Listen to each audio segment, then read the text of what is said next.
Show. As always, I'm your host, Daniel, with my father here, Jerry. Say hi, Dad. Hello. Today we're doing the original Halloween, directed by John Carpenter, and well, I guess the all-time classic Halloween. Um, I guess like one of the main things is almost everything's been said about this movie. I still think the movie, what is it, about 50 years later now, Yeah. over 40, still really works. Mhm. Um, are you okay? Yes, I am. Okay. It sounded like you dropped something. No, Um, I had my cord underneath something. I picked it up. Okay. Yeah. I still think it really works. And I kind of wanted to go into why we think that is and some of the stuff, because obviously it kind of started the whole slasher genre. I know there was like Black Christmas before it, but it was, which actually is a decent one, but it kind of started that. It's still considered to be a horror classic. It's still got quite a few people in the at the drive-in. I'd say, probably the Mhm. most we've had. Uh, I'm not 100% sure of that, but uh, and I think one of the big things of it is just kind of the tone of the movie. Um, I think it lets you know first off that kind of it's I mean it's essentially taking this crazy. It takes itself very seriously, but it doesn't. But the characters themselves don't really know what's the way I'm looking for. Um, the only character that knows how serious everything is in the movie is Donald Pleasant's character. Um, and none of the other people really kind of have any idea what's going on or how serious it is. They think it's just kind of one guy out and about. And I think that really helps start the movie off in the right direction. I don't know if I explained that as well as I did. Meant to, but what do you think on that? Well, I think that is true. Um, I think it works in the movie. Uh, even though, I mean, it's 50 years old, but it's the classic Halloween movie. It's on Halloween night. It has Hmm. the guy escaping from a mental institution. Uh, who's clearly nuts. Uh, Hmm. and they go through it with a nice slow pace that gets you've got several times when the girls are walking home and otherwise where he's spying on them, Hmm. and that's the way it goes in. Yeah. I think it's that. I think like I said, you have the beginning that's kind of shocking that it's a little kid who did the murder, but I I think like one of the main things in it is for the most part only maybe the last 15 minutes of the movie he really does anything, Michael Myers, other than just kind of wander around and like I guess he breaks into her place and well, he kills two dogs, one off screen, one on screen. But you kind of have him doing these weird things that they don't really explain ever. Like, you have him. Well, he takes the mask. He puts on a mask, which you kind of get because he obviously was a kid. But uh, he's putting on a costume. But he like they mentioned there's some kind of dog slaughtered in his house that looks like animals did it. He steals the gravestone and just when he kills somebody, he places it over her, and clearly is setting up the bodies. And they don't even really touch on why he's doing that, which I kind of think helps with like the way Donald Pleasant is describing him. Just nothing's there. You don't know what he doesn't he like staring at the wall, not seeing the wall, just being this kind of evil force that he has somewhat. You're not sure if he has a goal or not, other than to kill people. Right. Um, because I mean, he uh, Yeah. like I said, I guess he also kills the one truck driver or whatever that he gets Yeah. the jumpsuit from. But you don't see that. Yeah. You just see that there's a body there. Uh, off Yeah, screen. it mostly starts off with, well, it's all psychological. Yeah, You, as you said, you don't see him actually killing. Well, it starts off with the killing, yeah. and then you see the little kid, Hmm. and that was I thought, a cool way to start it off to get it going. Yeah. Well, I mean, also like you have I mean, the cinematography in the movies. It's like I think one of the best shot horror films ever. Yeah. Because it has a lot of blue in it. It has a lot of it does a lot of stuff with the dark. It has the scenes of him like just kind of standing in places and how I mean for the most part for the majority of the film he's very much off screen or just barely on it when they're showing him. But you have the because when you look at like the way it's shot when he's the little kid, you kind of have this distorted view, and it takes you a minute to once they show you he's a kid, you realize like oh the reason it has that distorted view is because the kid's short Hmm. uh, in it, so it's at his eye level. Yeah. Um, you have a lot of uh, you have like you have a lot of and you have a lot of kind of scenes like that with that's from not always just from his view but kind of from a view that's just off of his and how he's just kind of following these people and he really has no like other than the one girl kind of showed up at his house he has no reason for picking out these people other than they're just there.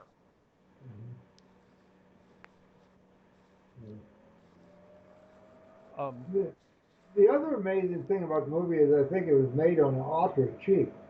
yeah, I think it was like 300,000 something. Yeah, 300,000. Well, actually, when it first started, Hmm. they paid Carpenter $10,000 for the screenplay, to direct it, and everything. Yeah, he did the music too if I'm not mistaken. Yeah, he did the music, Yeah, I and mean it's him and his girlfriend that did everything.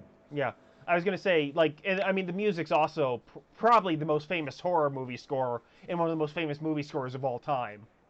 Hmm. Uh, and it's also kind of an unusual score for a horror movie. It's a synth score for the Yeah. most part, uh, but it still helps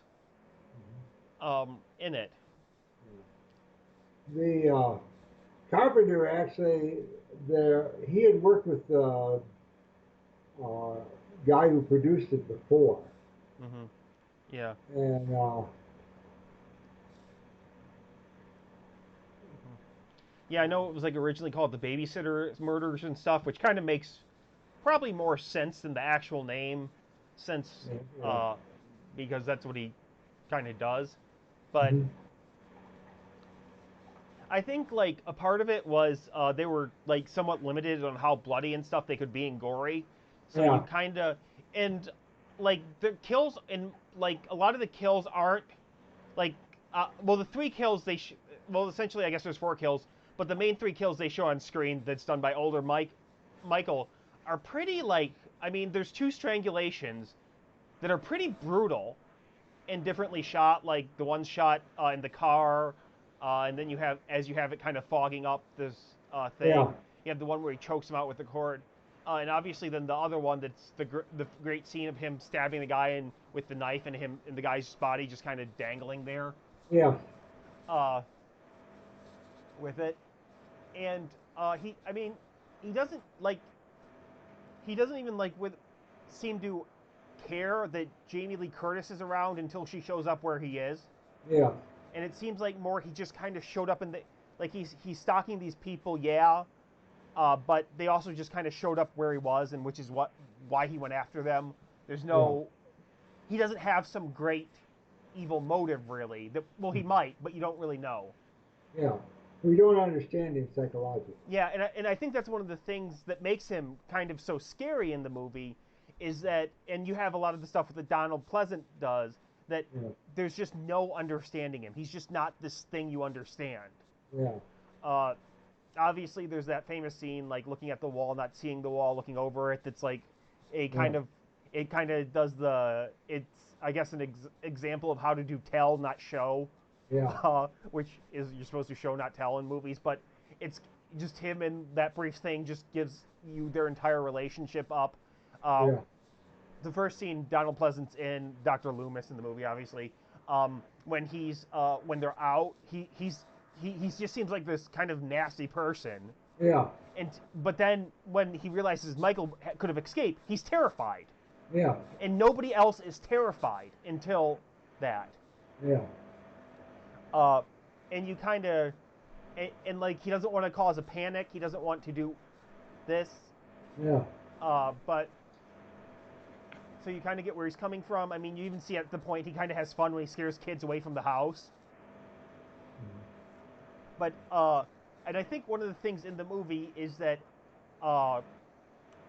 Donald Pleasant is kind of the audience in that he knows as the I should say as the movie goes more and more along, you kind of relate more and more to Donald Pleasant's character and how terrifying this person is. Yeah. And how you just can't know him. And I think a lot of those reasons are why it's still this classic. Why I mean, there's very few other slasher films that are anything more than pure entertainment. Mm-hmm. I don't want to say. I mean, there's very few that are as good as this, but you can say that's true about whatever is the best in any genre. But they didn't concentrate on the slashing in this film. Yeah, it didn't concentrate on this, and I mean, most of the kills are pretty quick in this movie, and they're not like necessarily gory, but they're very violent. Yeah. They're very violent. They're very disturbing in some ways, and obviously they're very well shot. Mm-hmm. I mean, there's obviously a lot of iconic scenes in this one where his face appears behind Jamie Lee Curtis with him looking at the corpse. He just did that.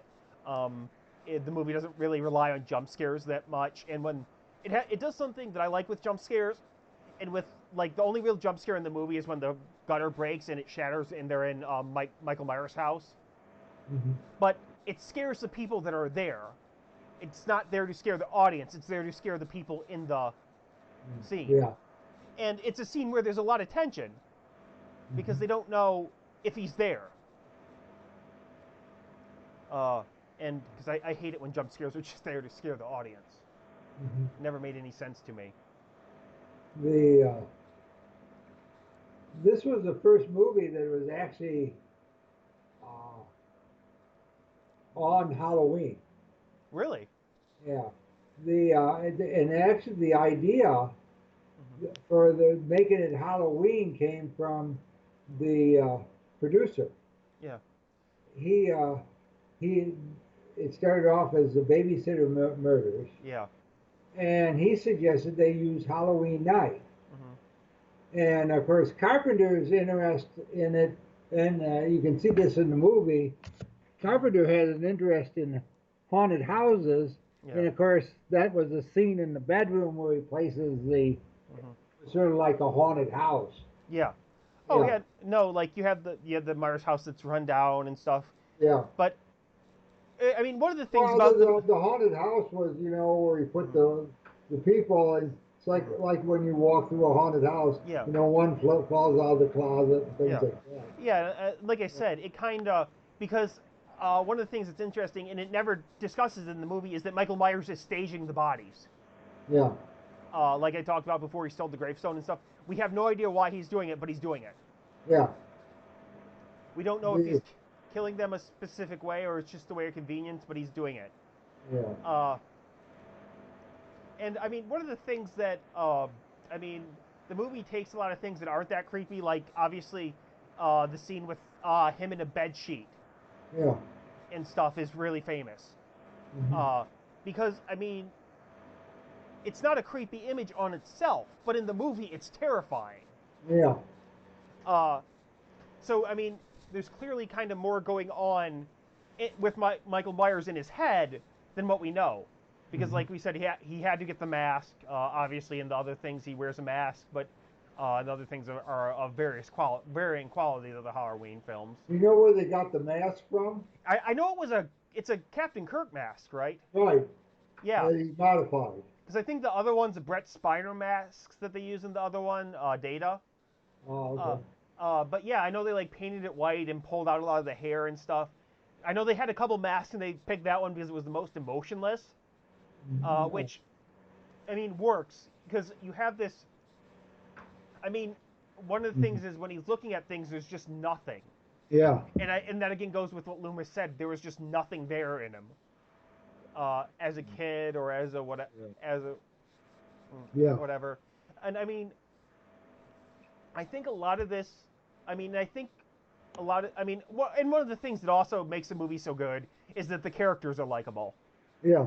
They're not. They're teenagers, but they're not shitty teenagers. They're just No. teenage kids, Yeah. and they're. I So they're mean, doing teenage things. yeah, they're not being jerks to each other. They're messing with each other a bit, but you Yeah. actually get Laurie and all the three of them are friends, Yeah. and you get why they're friends.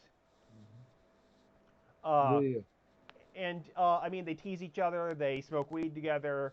They yeah. have uh, they have fun together. I mean, The I see in the thing that actually Jamie Lee Curtis got picked for the part because of her mother, who was in Psycho. Uh, yeah. yeah.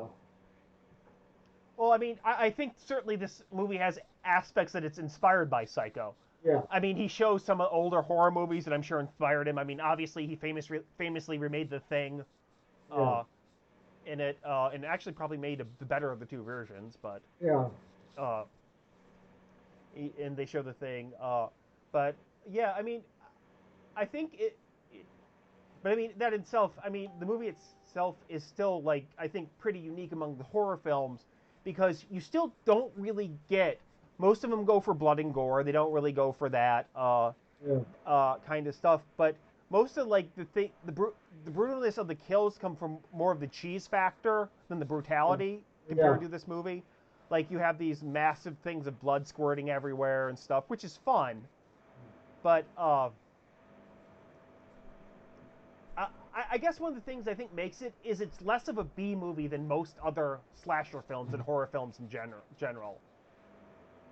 Yeah. It's more of a like it's it's a it's more it's more of a kind of a I guess I don't want to say thriller because that's kind of another genre that's essentially still horror, but it's kind of more of that than just the it's more of a realistic kind of slasher movie that because I mean Michael Myers doesn't really do anything too subhuman other than surviving two times, like getting Yeah. stabbed in the neck with the needle and stuff. But and I want to talk about that because I know I mentioned this to you, and I still think it's true that if not for horror movies, if we were ever in a situation like that, a normal Yeah. human being would have hit the guy, stabbed the guy with the needle, and thought he was dead Yeah. or down, and they wouldn't then hit him, stab him repeatedly with the knife or cut off his head or something, Yeah. which is what everybody would do nowadays. Yeah. But I mean, and I also think like just the way he kind of wakes up from that is it's obviously well shot, but how he just like kind of sits up without moving his lower body slowly and just turns is Yeah. still well done and still works, even though we all know it's going to happen. Because I think a lot of Michael Myers' own body language works in this movie too, Hmm. Yeah. which you really didn't have with a lot of the other ones. I mean, kind of separate of like the Nightmare on Elm Street that had the same guy playing it all the time, but he also talked. Yeah. Uh, I mean, I still think this movie holds up really well and was really scary and a lot of fun. Yeah. Do you have anything you wanted to add to that, or do you agree with me or disagree? Well, the uh, actually the critical review at the time was some of the critics really liked it and some of them didn't. Hmm. Uh, the it's sort of funny that both Cisco and Ebert really don't like slasher movies, but they love this movie. They both gave it 3.5 stars. Really? Yeah. Oh, well, I mean, yeah, I mean, like I said, it's very much it's kind of I mean, a lot of people consider it to be one of the first, if not the first slasher. I think the one that a lot of people officially considered as Black Christmas. But Yeah. but it's still very unusual that there's so little blood, so little gore. Yeah. It's more just about kind of I mean, not and if you look at the movie, nothing too much happens in it until the last 15 minutes, Yeah. but it still has a very terrifying atmosphere. Yeah. And I think that's one of the reasons it works is because it's more about the atmosphere and what Michael Myers could do and how they Yeah. build him up a lot before he does anything. Yes. Uh, Compared to a lot of the other ones, like compared to like a lot of the Friday the 13th ones, compared to the later Halloween ones. Uh, and I don't think I don't think Halloween 2 is really a bad movie. The others or Halloween 3 is or even I think the new Halloween is a pretty good movie. The new one that came out in 2018. Yeah. But as well as like I mean, so I guess take that what you will. But I mean, the big thing in it, I think, is that you just have essentially in the movie everything works, and it works because it's well written, well directed, well acted, and well shot. Yeah. There's no question that he does a great job with camera angles, uh, and he has produced a simple music track, but Yeah. really fits with the music. Well, I mean, like the opening with just the pumpkin and it slowly zooms in on the pumpkin and the music playing Yeah. sets the tone really well. Hmm. I Yeah. I guess you first have the murder, then you have that Hmm. Yeah. because and I mean as well as like it's not a supernatural force or anything being the slasher. He doesn't do anything supernatural in this movie at least. I guess you can argue him knowing how to drive is a bit supernatural, but they even kind of poke fun at that in their own movie. Yeah. But uh, I mean, it's kind of one of those things where there's a reason why it pulls the big crowd still. Yes. It doesn't. It doesn't seem dated at all, Hmm. really. Um, Obviously, like I think they're famously like maybe 2 liters of blood are in the movie total. Yeah. Uh, or Yeah. I should say they used 2 liters total filming it, which probably most of that isn't in the movie. Most, uh, but um, The if you compare it to the most recent Halloween, they sort of went back to some of the same things. The most recent Halloween, although it had the fire at the end and everything, yeah, uh, up to that point, it was mostly a you didn't see him really killing the people. Uh, it sort of was the same type of mhm. trying to set up the same type of atmosphere. No, like the one thing I actually really liked about the new Halloween is that they Yeah. kind of kept it that he's Yeah. just killing these people. You don't know why. Yeah. There wasn't anything special about it. Like Jamie Lee Curtis is all paranoid about him coming after her and whatnot. She Yeah. doesn't matter to him in the slightest. Yeah. She was just there. It was Yeah. just her bad luck of being there. He he saw her on the thing, so he stalked her in the first Yeah. one, and he stalked her friends. It had nothing to do with who she was. It had nothing to do with anything. And I know the other Halloween movies like they're related somehow or something, but I'm just Yeah. talking about the first one Hmm. in the remake. Is that they stalked her yeah, no, I don't think the new one's as good as the original, but I think there's also a reason the original withstood the test of time. Yeah. Uh, and I think it would still be just as big if it came out today as it did all those years ago, Hmm. uh, and stuff. Because you kind of, uh, you still have kind of movies come out like this, like Paranormal Activity about 10 years ago, Creep, which I know are Yeah. found footage movies, but they're low budget horror movies that are not too violent or anything like that, but still are pretty Yeah. scary. I guess they had their moments that they go from not being violent to extremely violent at times, Yeah. but they build up. And I think Hmm. that's one of the key things in this movie is that, for the most part, until the very end, it's all your imagination that's doing the work for you. Yeah. It's not. It's And I think no matter what, then when you make a sequel to that, it's probably not going to be as scary because you know somewhat what he can do and what he does. But uh, it's just it's all the build up and the anticipation, and then you get to see, and then even then when it gets to his first kill, which is in the car, it's completely non-bloody, and he's obviously choking the person out, but it's terrifying. Yes.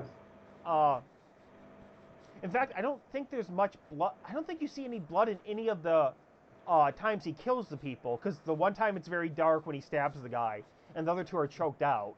I think Yeah. there's a bit of blood on him when she finds him in the house, and Jamie Lee Curtis obviously gets cut. But it's very. It's just very. It's very subdued almost. Yeah. Like and like I said, it has to do with, again, the character in this Michael Myers. It's just what he does. There's nothing. We don't know the reason for it. We don't know if there is a reason. But it's just him. Hmm. He's evil. Yeah. He's just evil. In that helps it a lot. And I mean, you obviously have the famous ending where Donald Pleasant looks over the edge and he just kind of looks there, like, because he knew the guy wouldn't be there. And it kind of just goes to the theme of, like, the evil's still there. It's still, you can't really destroy it. Hmm.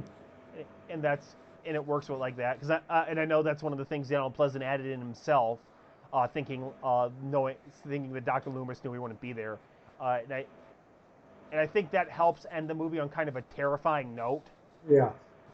and it helps linger, and I think that works compared to any of the other horror movies that have ambiguous endings that I've seen. I think that one's probably the best. Hmm. Just because of, one, how simple it is, and two, the character Loomis, that throughout the movie you more and more agree with what he is, more and more agree with what he says, more and more Hmm. understand him, and in so understand what he understood about Michael, Yes. and just having that happen. Uh, and just having him knowing that this is what would happen. Uh, kind of, he's not. You're against something that's not human. Yeah. Uh, I don't know. Is there anything more you'd like to add to it? No, I sort of think that Mm-hmm. the character Mm-hmm. who plays Michael Yeah. uh, is sort of an interesting guy himself. Uh, he actually helps the Carpenter write Escape from New York. Oh, that's interesting. Yeah, and I'll say this, and this is something that I didn't remember from the other times I've seen it. He does a lot with Michael and his small gestures and movements. Yeah. Uh, and I don't know, like, how much that was Carpenter, how much that was him, but he does a lot to give Michael a degree of personality. I shouldn't say a degree of inhumanness in human nature. Like, it talks Yeah. about how he gets up the one time, but just a few other things. Just kind of how he walks around the things. Like, it's one of the few times when, like, how when they always joke they walk in slasher films, which he's Yeah. not really walking in this one. He's kind of at a faster stroll, but it Hmm. makes sense and it makes it creepy because there's just a level of subduedness and a level of this is all natural and normal to him. Hmm. Uh, but yeah. He also helped write Hook. Oh, well, they can't all be winners. Yeah, he didn't write. He was the director of The Last Starfighter, which was a good. Yeah. Oh, yeah. No, Yeah. like, obviously John Carpenter went on to do, like, Starman, The Thing, Yeah. They Live, a number of other movies, Escape from New York, Yeah. another China, Big Trouble in Little Chinatown, a number of Yeah. others really classic '80s movies and Yeah. sci-fi and horror films. So it doesn't surprise me that even the guy he picks to play Michael Myers or work with him to play it Yeah. has other talents. Hmm. And of course, the producer also has a lot of talent, and she also did a lot of writing also. Hmm. Yeah. Uh, No. the, Um. Yeah. A lot of them went on to do other things, obviously, and work on other things. But I mean, it's you had a bunch of skilled people that came together and made a movie for next to nothing. Well, maybe yeah, what would probably equivalent to be about $1 million today, maybe a bit more. yeah, But obviously, I'm sure like Donald Pleasant yeah, took a portion of that as his paycheck. I don't know how much it was paid of it, but and they made an all-time classic horror movie yes, that not only that essentially started a genre for good or bad.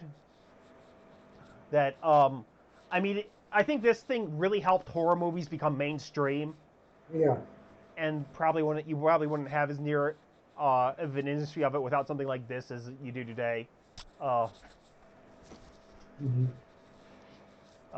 and I mean, and the thing is, it still works, and it still works yeah, perfectly well. yes, Everything about it still works. I mean, that's what's so impressive about it. It doesn't. It really has not aged. hmm, Uh, and I don't know. I just say like definitely see the movie and definitely get a chance to on Halloween to go see it. I'm sure it's yeah, playing at a lot of drive-ins and movie theaters now. That's where we saw it at the drive-in. yes. Do you have anything else you'd want to add to it? No, I don't believe so. The Hmm. it Yeah, it is a classic horror film, and it's one of the best. yeah. And like I said, even if you and I don't know if I've said, but even if you don't like horror films, I'd recommend you checking this one out Hmm. because it is one of the best. And above all that, it's a solid thrill. It's a solid thriller. It has solid characters, solid writing. It's everything you'd want to do if you're making your first movie. You'd probably want to look at this one big time too. Yes. Hmm. Show you how to make a good horror film on a next to no budget. Yeah, well, a lot of people say that Hmm. Carpenter himself used a lot of things from Psycho and Night of the Living Dead. Yeah, uh, Yeah. and uh-huh. Yeah. And I mean, you can certainly see the Psycho reference, and to a certain degree, I think the Night of the Living Dead reference Yeah. is, though I don't think quite as much, uh, but and you can probably tell why because he was probably a fan of those movies, and they also movies that work with horror elements in them. Well, one of them is a horror element, the other one's more of a mystery thriller, but okay. I think that Yeah. about sums everything up. As always, if you're watching this on YouTube, please like and subscribe. And if you're watching this on Twitch, please subscribe. Uh, thank you all for listening and have a great time. Yes.